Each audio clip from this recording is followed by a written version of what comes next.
How to make money watching UFC, Nasruddin Imavov versus Borralho. This weekend, I apologize for uploading this video so late. I'm going to make sure in the future that I get these videos out at least 48 to 72 hours before the card. Been really busy, but if you are new, I'm going to give out my lock of the week, my underdog of the week. Obviously, my lock of the week has to be at plus money, so I'm not like these retards who give out $1.30 locks. We're going to get into this very quickly. I don't have a lot of time. But yeah, like I said, next upcoming cards and throughout the future, I'm going to make sure I put more effort into these and get them out a lot sooner. But our our lock of the week is two legs to get it to plus money. Leg number one, that is Mauricio Ruffy by money line, just head to head.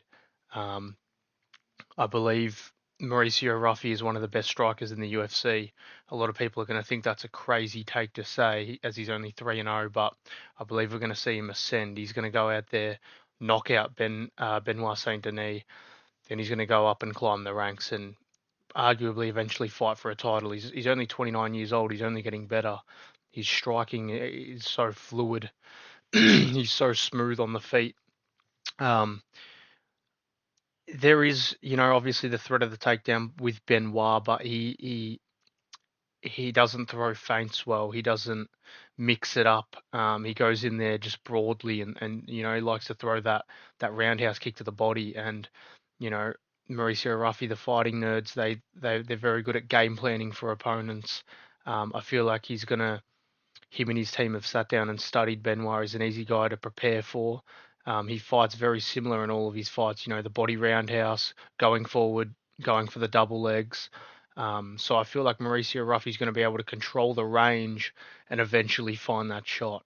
Benoit's been hit big by a couple of guys, obviously Poirier. Um, Aleski dos Santos was able to decision him and put a real bad beating on him. So yeah, leg number one is Mauricio Ruffy. I believe he's going to be able to get the knockout, and he's going to find that right hand on Benoit coming in. Leg number two for lock of the week is going to be Sean O'Bannon versus Sam Hughes, fight to go the distance. Now, obviously, as you can see, two women with zero punching power, so very, very confident in this one. Yeah, I just highly doubt there's going to be a finish, even though Sean O'Bannon, last fight was a finish victory. Um, Low level opponent, Pooja Toma. She's not going to do anything to Sam Hughes. I feel Sam Hughes is going to dominate her, but just for the safety purposes, and obviously it's already at plus money, we're just going to take the fight to go the distance. Shauna Bannon's a karate retard, hop step faggot, so yeah, she's retarded on the feet. Fights like an idiot. She's very cringe. I literally cannot stand her at all. She got the worst fight style. I don't know why she's in the UFC. But obviously, as she's fighting high level competition, she's going to continue to lose, as she will to Sam Hughes. But just fight to go the distance. So, in case there's a little split decision fluke or Sam Hughes fights retarded, because you can't trust women's MMA, especially this low level. So, that's leg number two, fight to go the distance. So, our lock is Mauricio Ruffy moneyline and Sam Hughes versus Sean O'Bannon, fight to go the distance. Our underdog of the card is going to be Auntie Dalajar. There was a lot of options this week for underdog. I was looking at Nasruddin Imavov. I was looking at Reese McKee a little bit. There was a couple of guys I was looking at, but I came to the most logical one was Auntie Dalajar. He's bigger than Marcin Tybura. He's got a massive advantage on the feet. He's got the longer reach, and he's younger. Marcin Tybura, there's a lot of miles on his clock. He's been in a couple of wars, and just looking back, he's got a lot of low-level losses as well. Augusto Sakai knocked him out. Close fight with Mick Parkin. I feel like Auntie Dalajar goes out there and chins Mick Parkin.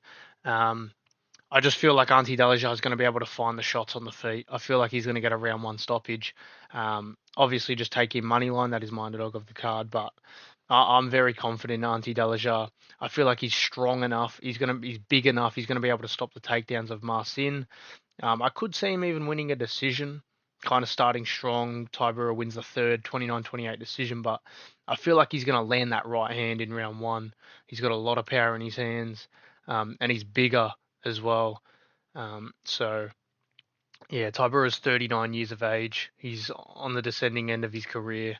Um, I couldn't imagine he has more than 4 fights left in him, 3 fights. So Auntie Dalajar is our underdog of the card.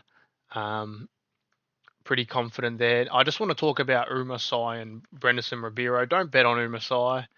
He's absolutely terrible. I actually think Brenderson Ribeiro is going to win this fight. So have that a little prop as you will. Brenderson Ribeiro money line. Umasai's terrible. He his last fight against Menafield, he did nothing. Like he didn't grapple enough. He should have gone forward and mixed in the takedowns. He has a very low takedown average, especially in his later fights. Brenderson Ribeiro is dangerous. He's got good striking. He's a guy that can outpoint you at range. If Umasai doesn't, chin him in round one or round two, which I don't think he's going to do, he doesn't really do to anyone, and he's pretty retarded with mixing in the takedowns. He doesn't grapple when he needs to. So I'm not going to trust in his low fight IQ. I'm going to trust in the guy who's shown activity, who's had some decent wins. Obviously, his last fight's Azamat Murzakanov. That's a very high level opponent. He goes out there and chins Masai in round one as well. But he's got a win over Dr. Nurgazai.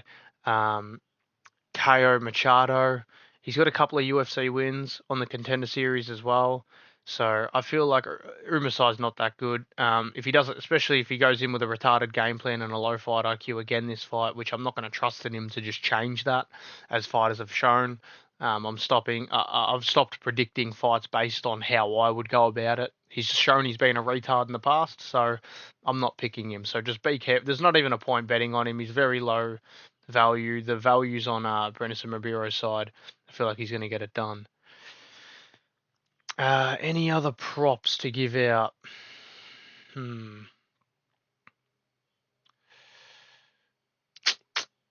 I feel like that is going to be it. With Caio Fernandez and Harry Hardwick, a prop you could take is Caio Fernandez by knockout. Harry Hardwick's a featherweight. He's not a lightweight. Obviously, he is taking this on short notice as well. So I feel like Caio Fernandez is going to have a big power advantage here. If Harry Hardwick's going to win, it's going to be outpointing a 29-28 close decision. I do not think at all Harry Hardwick is going to go out there and get a finish. If there is going to be a finish, it's going to be on the Fernandez end. I'm pretty confident in Fernandez. I feel like he's got the power advantage. He goes forward. He's not trying to point fight. He's trying to get you out of there. Coming off a great win against Guram Kutaladze, I feel like Caio Fernandez by knockout rounds 2 or 3. But I feel like the power advantage, Harry Hardwick, he was in camp preparing for a fight, but again at featherweight, this he's pretty small, as you can see on the screen in front of me. He is taller, but he's very slim. I feel like Fernandez is going to land them shots and it's going to affect him a lot more than the featherweights in Cage Warriors. So that's going to be our last prop. Lock of the week is Mauricio Ruffy money line paired with Sam Hughes fight versus Sean O'Bannon fight to go the distance. Our underdog of the card is Auntie Delajar. Couple of props: Caio Fernandez by knockout and Brenderson Ribeiro money line. Thank you for watching.